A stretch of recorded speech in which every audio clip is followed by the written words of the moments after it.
কুয়াশায় মোড়া এক সকাল। রাজধানীর বাতাসে তখনও আতঙ্কের গন্ধ মিশে যায়নি, কিন্তু কয়েক ঘন্টার মধ্যেই বদলে যায় সবকিছু। গুলির শব্দ, বিস্ফোরণ আর রক্তে ভিজে ওঠে ইতিহাসের এক নির্মম অধ্যায়। ১৯০৯ সালের ২৫ ফেব্রুয়ারি তৎকালীন বাংলাদেশ রাইফেলস সদর দপ্তর পিলখানায় ঘটে যায় দেশের অন্যতম ভয়াবহ হত্যাযজ্ঞ। মহাপরিচালক মেজর জেনারেল শাকিল আহমেদ সহ ৫৭ জন সেনা কর্মকর্তা নিহত হন। সব মিলিয়ে প্রাণ হারান ৭৪ জন। সামরিক কর্মকর্তাদের পরিবারও সেদিন নৃশংসতার শিকার হয়। ১৭ বছর পরও সেই দিনের রক্তাক্ত স্মৃতি এখনও অমলিন। বিচার এগিয়েছে, রায় হয়েছে, তবু চূড়ান্ত নিষ্পত্তি এখনও অধরা। ঘটনার ৩ দিন পর হত্যা ও বিস্ফোরক দ্রব্য আইনে ২টি মামলা দায়ের করা হয়। হত্যা মামলায় আসামি করা হয় ৮৫০ জনকে।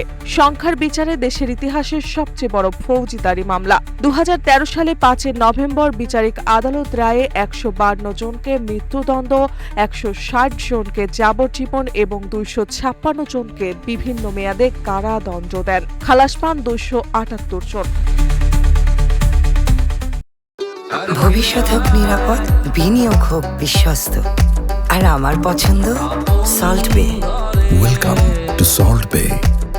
ডেথ রেফারেন্স ও আপিল শুনানি শেষে ২০১৭ সালের নভেম্বরে হাইকোর্ট রায় ঘোষণা করেন। ২০২০ সালের জানুয়ারিতে প্রকাশিত পূর্ণাঙ্গ রায়ে ১৩৯ জনের মৃত্যুদণ্ড বহাল থাকে, ১৮৫ জনের যাবজ্জীবন ও ২২৮ জনের বিভিন্ন মেয়াদে সাজা বহাল থাকে। খালাস পান ২৮৩ জন।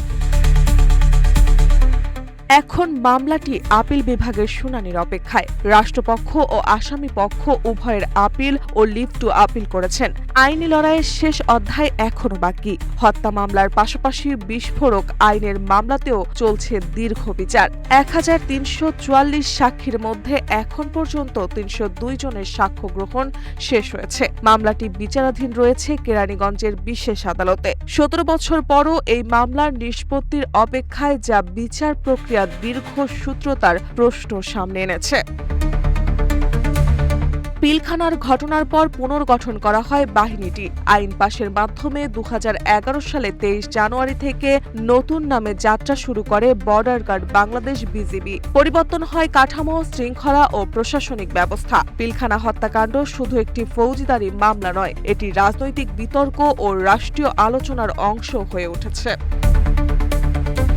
বিএনপি চেয়ারপারসন খালেদা জিয়া অতীতে এই হত্যাকাণ্ডের পূর্ণাঙ্গ ও নিরপেক্ষ তদন্তের দাবি জানিয়ে বলেছেন, জাতি এখনো পুরো সত্য জানার অপেক্ষায়। তিনি শহীদ সেনা কর্মকর্তাদের যথাযথ রাষ্ট্রীয় মর্যাদা দেওয়ার ওপর গুরুত্বারোপ করেন।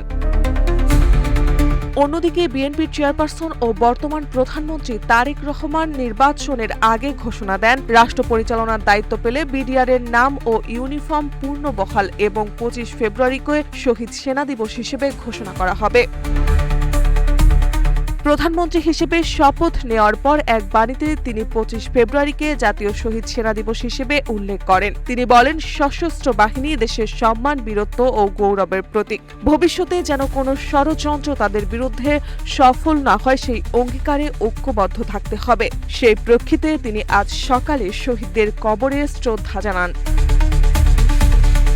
১৭ বছর আগে এক রক্তাক্ত সকাল, আজও সেই দিন ফিরে আসে শোক, প্রশ্ন আর প্রতিজ্ঞা নিয়ে। বিচার চলছে, ইতিহাস লেখা হচ্ছে নতুন করে, কিন্তু পিলখানার সেই সকাল বাংলাদেশের জাতীয় স্মৃতিতে চিরস্থায়ী হয়ে আছে এক গভীর ক্ষত হয়ে। মার্জিয়া মৌ, রূপালী বাংলাদেশ।